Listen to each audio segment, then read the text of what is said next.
mas na prova do Detran é do banco. Beleza. Documentos de porte obrigatório, quais são eles? ACC, PPD, CNH, ICR e LPI. Nossa, tá vendo? Ela falou que não estava me escutando, até que ela escutou um bocado. Então, quando fala em documentos de porte obrigatório, pode aparecer de duas formas na provinha do Detran. Ou aparece lá habilitação e licenciamento, ou eles vão dividir em siglas. Se for siglas, são 4. ACC, PPD, CNH e o CRLV. Esses 3 primeiros que eu falei são documentos de habilitação e o último é o licenciamento. Então, quem passa por processo de ACC, carrega com ela o quê? A ACC e o licenciamento. Vocês daqui uns dias terão o quê? PPD. Para dirigir, vocês vão levar o quê? A PPD e o licenciamento. Eu já tenho CNH, então eu carrego comigo o quê? A minha CNH e o meu licenciamento, certo? Deixar de portar os documentos de porte obrigatório é infração de natureza leve. Eu esqueci, em casa é leve. Agora, recusar a entregar para a autoridade de trânsito é gravíssimo. Documentos de porte obrigatório, se for no papel, tem que ser o original. Não aceita tirar xerox. Mas baixado no formato eletrônico, ele é válido também como documento em todo o território nacional. O licenciamento é de porte obrigatório. E o recibo? Não. Então, você não guarda o recibo no veículo, você guarda em casa. O recibo é o CRV, que é o Certificado de Registro do Veículo. Ele não é de porte, mas ele tem que ser mudado em 4 circunstâncias. Quais são elas? Quando eu troco o quê? Quando eu troco o quê? Proprietário. Se eu comprei um veículo, quantos dias eu tenho para colocar ele no meu nome? 30 dias, senão ele é infração de natureza média. É média agora, viu? Quando eu troco alguma, o quê? Característica. Comprei um carro azul, quero pintar de rosa. Pode? Pode. Mas tem que constar no documento. Comprei um veículo, o veículo é gasolina, quero colocar gás natural. Pode? Pode. Tem que constar no documento. Certo? Quando a gente troca também o quê? Residência. E quando troca alguma categoria. Comprei um veículo particular, mas vou trabalhar de táxi. Então, ela vai deixar de ser particular e vai virar um veículo de aluguel. Trocou a categoria, tem que constar no documento. Seguro DPVAT é o seguro obrigatório que paga por 3 fatores e não cobre 4. Ele paga em caso de morte, invalidez e danos, que são as despesas de assistência médica suplementares. Caso de morte, quanto que o DPVAT paga? 13.500. Ele paga de forma individual ou coletiva?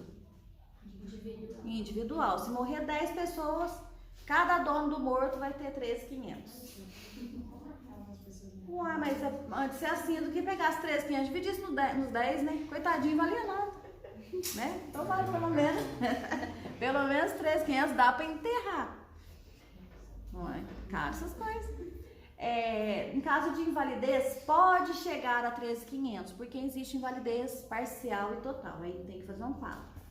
E caso de despesas médicas é até 2.700. O que ele não cobre são 4 fatores. Ele não cobre se o acidente não foi por veículos automotores de via terrestre. O helicóptero caiu no meio da rodovia, o DPVAT vai pagar? Não, esse não é de via terrestre. Ele não cobre um dano material ou moral. Riscaram meu veículo, chamou meu veículo de feio, nada disso. Também não cobre atos ilícitos, que são roubo ou furto. O ladrão roubou meu veículo na fuga, capotou e morreu. A família do ladrão vai receber alguma coisa? Nem eu também, porque aí é dano material, não cobre nada. Se deu perca total, tá ferrado. Nossa, hoje eu tô... Gente, tá ressurgindo da cinza. Eu tô tão abismada, tô até com medo de passar a prova. Tá certo. Ai, meu Deus, que medo. E ele não cobre também se for um veículo estrangeiro em circulação aqui no Brasil. Então, teve uma pergunta que o pessoal ficou na confusão na última prova. O DPVAT, sobre o DPVAT, falou lá, aconteceu um acidente na via e morreram 3 vítimas, tiveram 3 vítimas, 2 brasileiras e um naturalizado, um estrangeiro naturalizado. O DPVAT vai cobrir o quê? Pelos 2 brasileiros, só pelo estrangeiro, pelos 3 ou por ninguém? Pelos Pelos 3. Lembra que esse estrangeiro naturalizou, então ele virou um cidadão brasileiro. Então aí o DPVAT ressarce os 3. Aí caiu na última prova, o pessoal ficou na confusão. O veículo estrangeiro em circulação no Brasil não vai ser coberto, mas é uma pessoa que naturalizou, cobre, certo? Entenderam a diferença? E o pessoal ficou na dúvida na última prova. Beleza. Se perguntar na hora da prova do Detran, extintor de incêndio é um equipamento obrigatório para todos os veículos? Não mais. Desde quando? 2015. Hoje em dia ele só é obrigatório para os veículos de grande porte e veículos inflamáveis. Se perguntar na prova, fazem uso do extintor de incêndio, exceto. O exceto significa que um não faz parte. Coloca o não na frente da pergunta. Então vai estar lá o ônibus, a carreta, o caminhão e a motocicleta. Quem não precisa de cinto? Motocicleta, não? De cinto não, de extintor. Nem de cinto. Então, o extintor, a não ser que você coloque na tua mochila e carregue, né? Não tem necessidade. É um veículo de pequeno porte. Se parecesse lá, faz uso, são equipamentos obrigatórios para o veículo de 4 rodas ou mais. Num carro, tem que ter para-brisa? Sim ou não? Sim. Retrovisores de ambos os lados? Sim. Tem que ter cinto de segurança? Sim. Tem que ter chave de fenda? Não. Então aí é umas coisas que é bem tranquilinho de falar. Mas o que costuma cair é equipamento obrigatório para um reboque e semi-reboque. Qual que é a resposta do livro que cai na prova? São os protetores das rodas traseiras, que é o para-barro, mas para nós é conhecido isso daí, é o nome pejorativo. O nome técnico disso são os protetores das rodas traseiras. É pergunta de prova? Sim. Se vocês já fizeram algumas dessas aqui do nosso exemplo que a gente tem aqui, vocês já viram que cai essa pergunta. Bicicletas, tem equipamento obrigatório para elas? Sim. Elas têm que ter retrovisores de ambos os lados? Não. Só do lado o quê? Esquerdo. Buzina ou campainha? Campainha. Faixas refletivas nos pedais e nas rodas, luz branco ou amarela na dianteira e vermelha na traseira. De que lado trafega uma bicicleta na via? Você para o contrário. Não, do lado dele da mão mesmo. Na mesma mão, na direita. No mesmo sentido dos veículos. Quem é aconselhável a andar na contramão? Os pedestres. Para eles que verem os veículos vindo em sentido deles.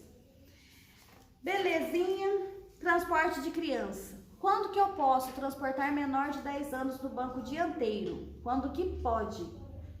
Quando é caminhonete. Muito bem, quando é uma caminhonete. Falando na caminhonete, qual que é a diferença da caminhonete e da caminhoneta? Caminhonete de carga. Isso, e a caminhoneta é? Misto. Misto.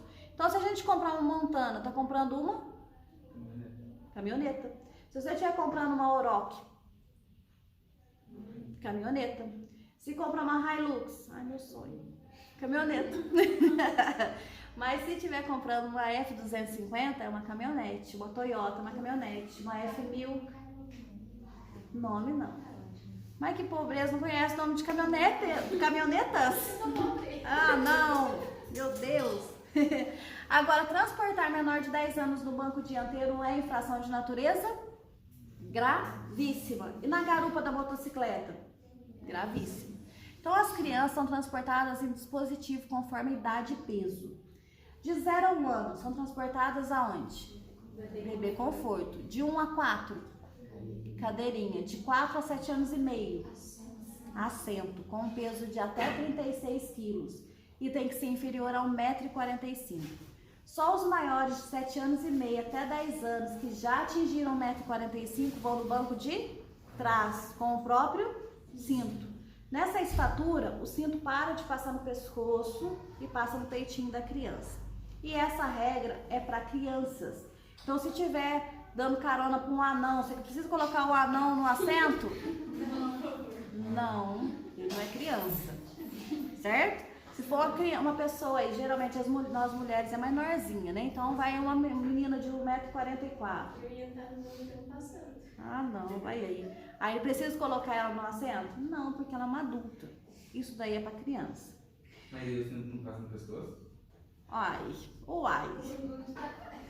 Só Deus sabe, mas essa regra foi feita para criança, certo? Então, se for uma pessoa, só porque ela é pequenininha, ela não precisa estar no assento, certo? Essa foi a esqueci como é que fala a palavra. Modificação que fizeram na última lei. É por isso que esse pedaço a gente está falando, porque pode ser que apareça. Ainda não caiu na prova, mas vai saber se vocês vão ser o sortudo da vez.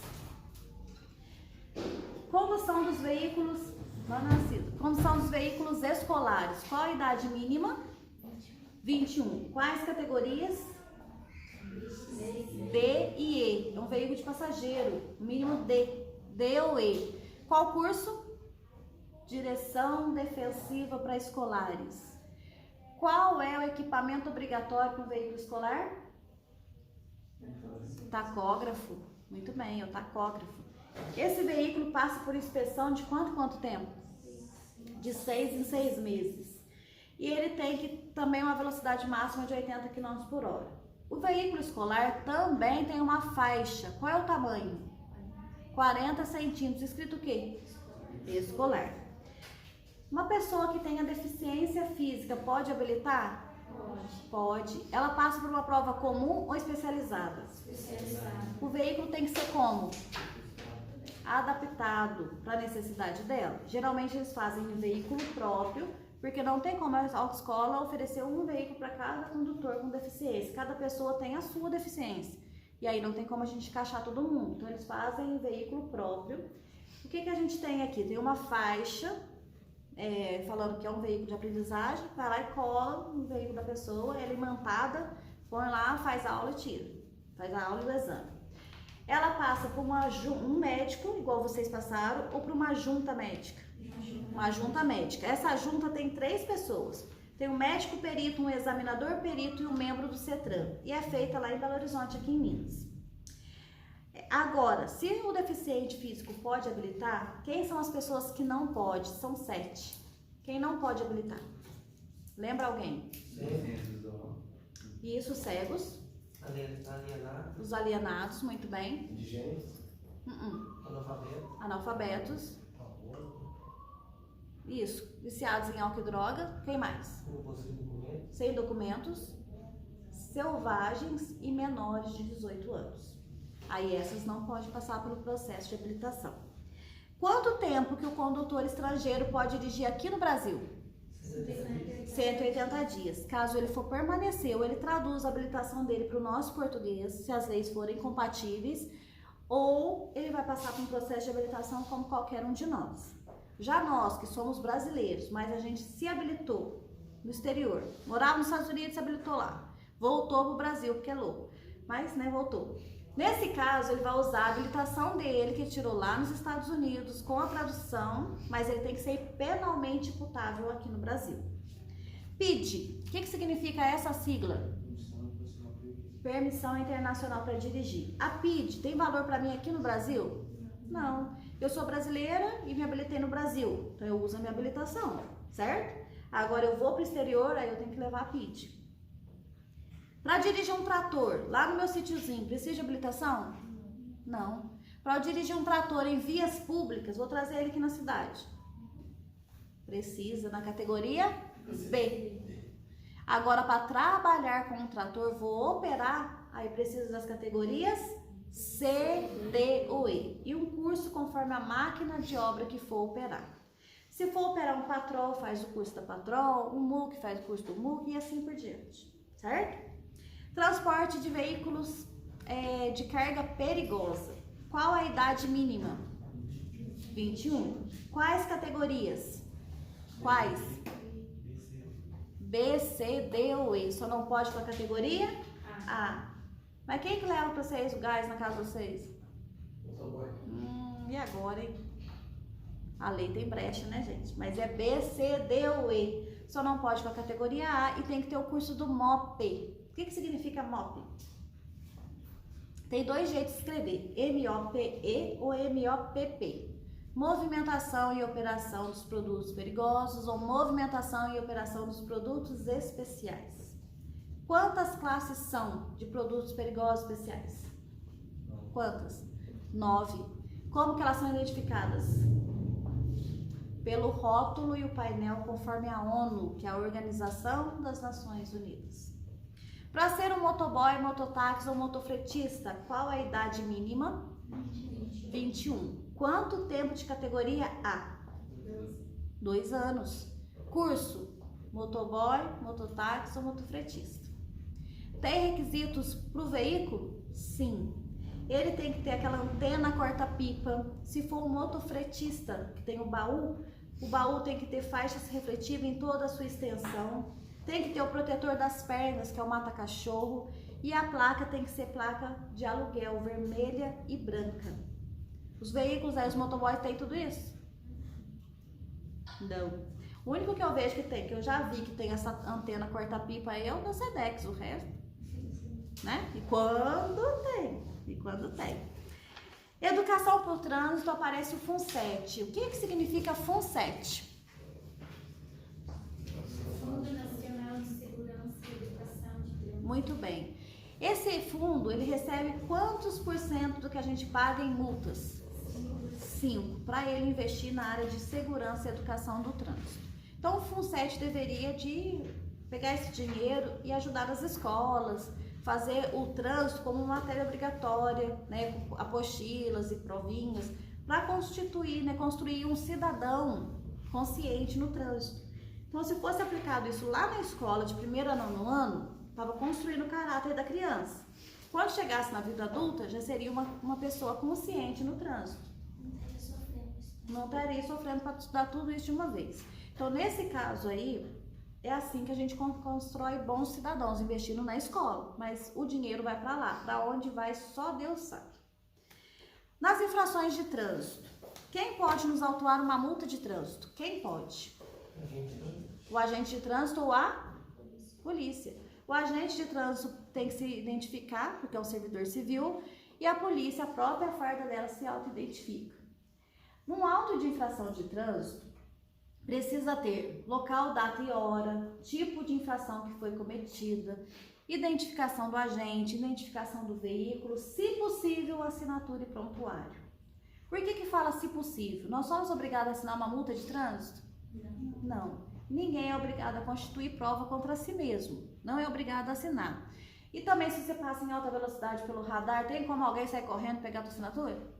Não, isso não indica que você não cometeu a infração, tá? Então, mas na prova do Detran, pergunta não o que precisa ter, é o que não precisa ter.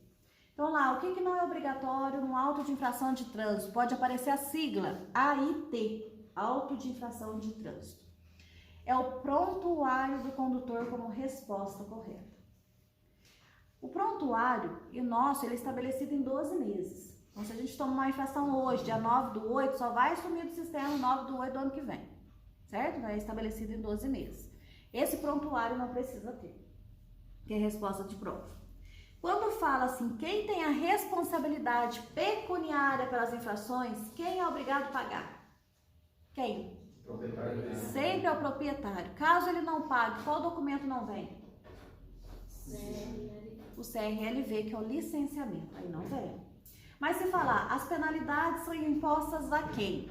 Aí elas são impostas ao proprietário, elas também são impostas ao condutor, ao embarcador e ao transportador. Mas falar quem tem a responsabilidade de pagar é sempre o dono do veículo.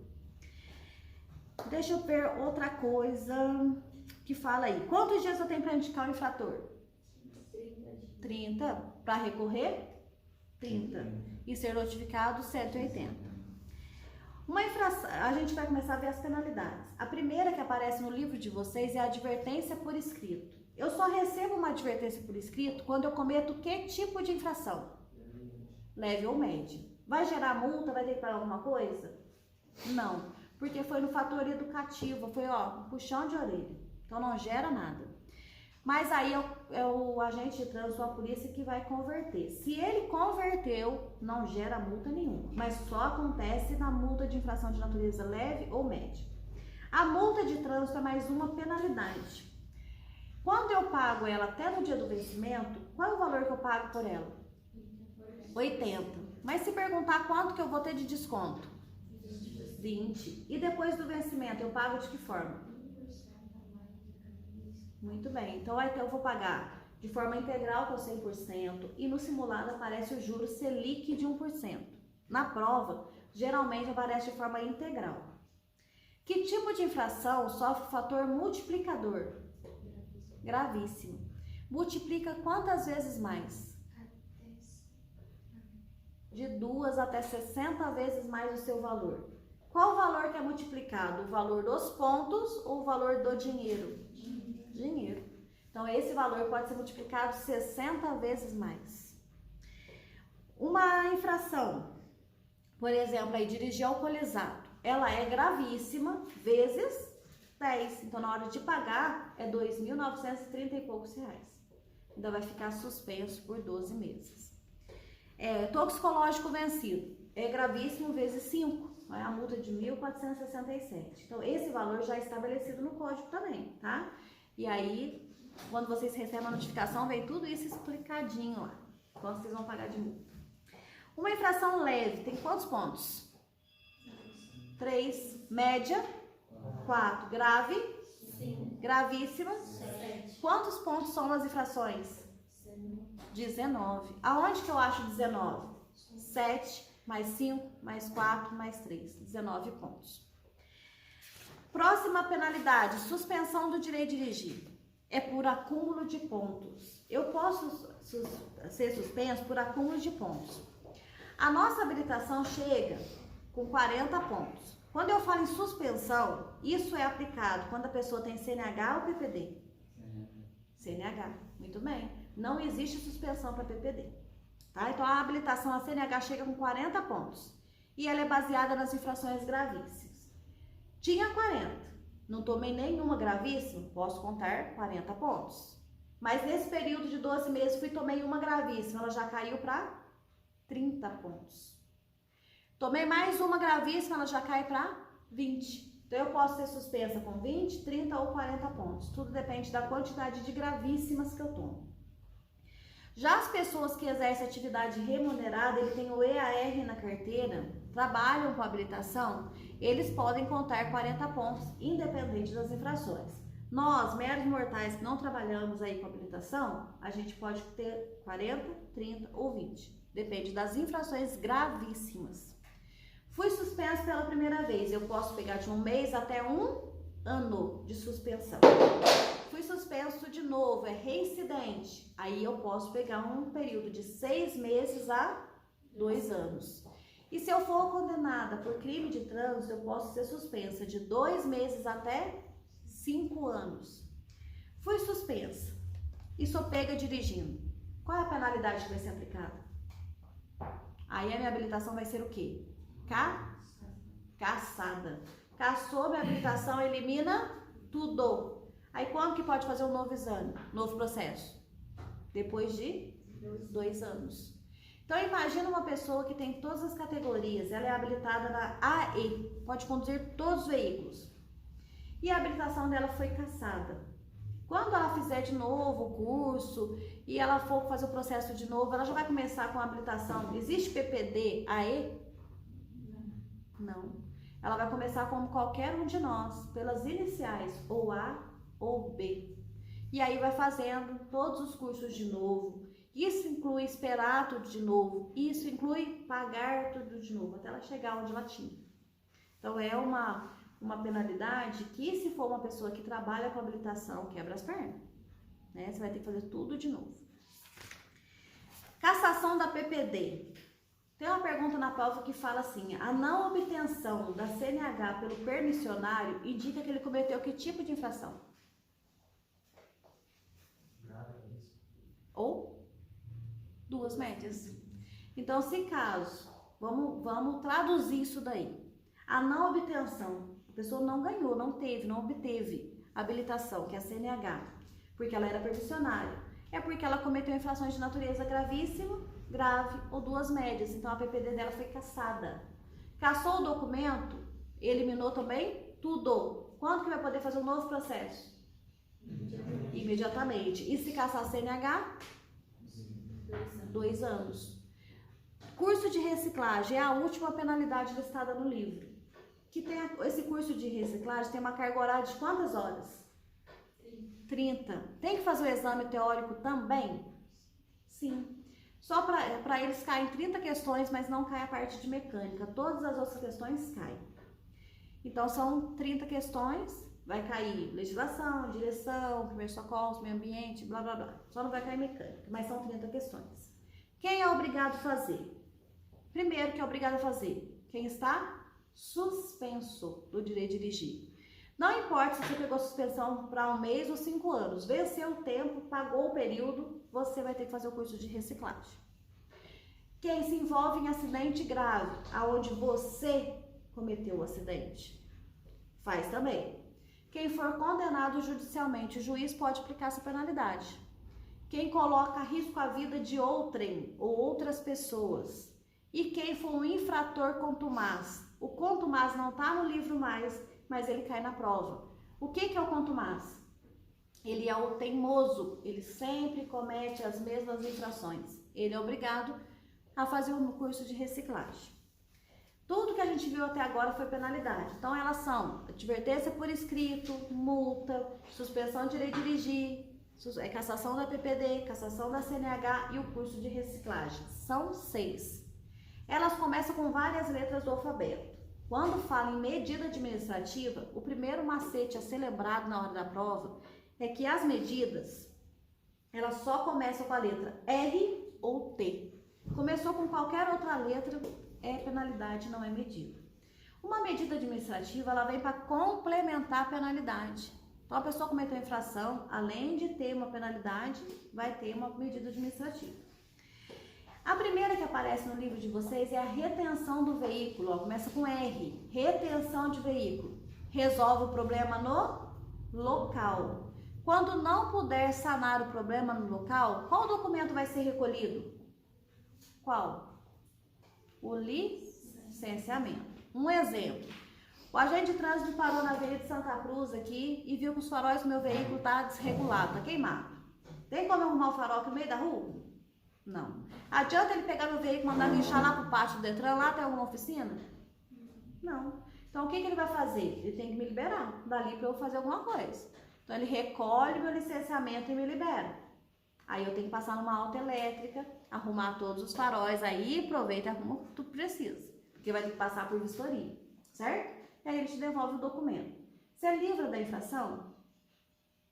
Não. Resolveu, mas não livrou, não deixou de ter cometido a infração. Farol desregulado, queimado, geralmente quando está com algum equipamento inoperante, são infrações de natureza o quê? Grave. Vai gerar multa, vai ganhar pontuação, mas resolveu ali no local. Agora, a remoção, estacionei na frente da garagem de alguém, a pessoa precisa sair para trabalhar. Liga para a polícia. A polícia vai mandar guinchar o meu veículo lá de onde eu estava. E vai para onde? O pátio do Detran. Lá no pátio do Detran, quantos dias ele pode ficar lá? 60 dias. Então, se eu não recuperar o meu veículo em 60 dias, ele vai a leilão. Na prova aparece como asta pública. É a mesma coisa que leilão.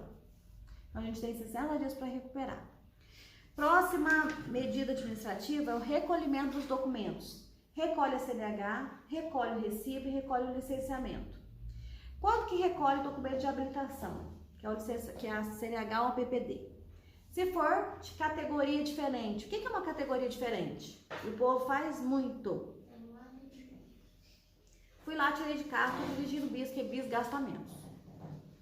Mas a bis precisa de habilitação para ela, é categoria diferente. Recolhe também se ela estiver vencida há mais de 30 dias. Recolhe o documento. Recolhe também se você se envolve em acidente grave, se for um motociclista conduzindo a motocicleta com os faróis apagados menor de 10 anos na garupa, e recolhe se está suspensa ou cassada. Quando que recolhe o recibo? Quando? Não recolhe, porque ele não é documento de porte obrigatório. Quando que recolhe o licenciamento? Quando o veículo é retido? Sim ou não? Quando o veículo é apreendido. Na prova vai ser a resposta certa. Quando o veículo for...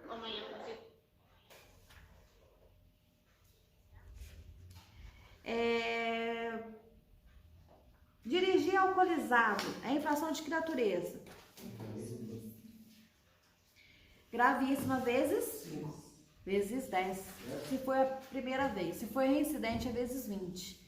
Além disso, a pessoa vai ficar suspensa por no mínimo 12 meses, terá o veículo retido ou removido e o documento de habilitação recolhido.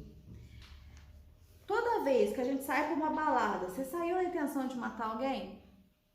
Não, mas aí quando você bebe, pega a direção, você está assumindo risco? Então tudo que você fizer a partir dali é por tua conta. Então nesse caso, tá lá, alcoolizado, dirigindo, mata alguém, atropela alguém, é crime. Vai preso mesmo. E antigamente podia converter isso em benefício público, varrer rua, pagar a cesta básica, ajudar lá no asilo. Hoje em dia não, vai preso mesmo. Certo? Caso eu seja condenado por crime de trânsito, qual o prazo que eu tenho para entregar a minha habilitação? Qual o prazo? 48 horas. Muito bem. Toda vez que eu atropelo alguém numa faixa de pedestre, em cima da calçada, sem habilitação, com placas adulteradas, isso daí, além de crime de trânsito, esse crime vai ser aumentado em 1/3 ou a metade. Na prova, não pergunta o que é crime de trânsito, pergunta daquelas listagens o que não é crime. Então vai aparecer lá, por exemplo, omissão de socorro na letra A. Na letra B pode aparecer direção perigosa. Na letra C, dirigir em alta velocidade. Na letra D, fuga do local do acidente. O que não é crime? Alta velocidade. Então, alta velocidade é infração de trânsito, mas não é crime. Se eu estou numa velocidade em até 20% a mais, eu cometo infração de natureza média. Se eu estou entre 20 e 50 a mais da máxima, ela é grave. E acima de 50 ela é gravíssima vezes 3. Para fazer essa continha aí, vocês têm que saber de cor a velocidade das vias, certo? Aquilo lá é de suma importância.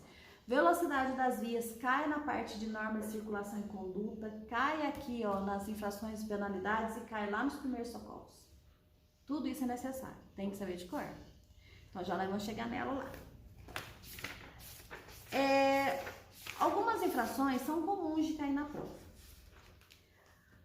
Conduzir o veículo manuseando o celular é infração de natureza o quê?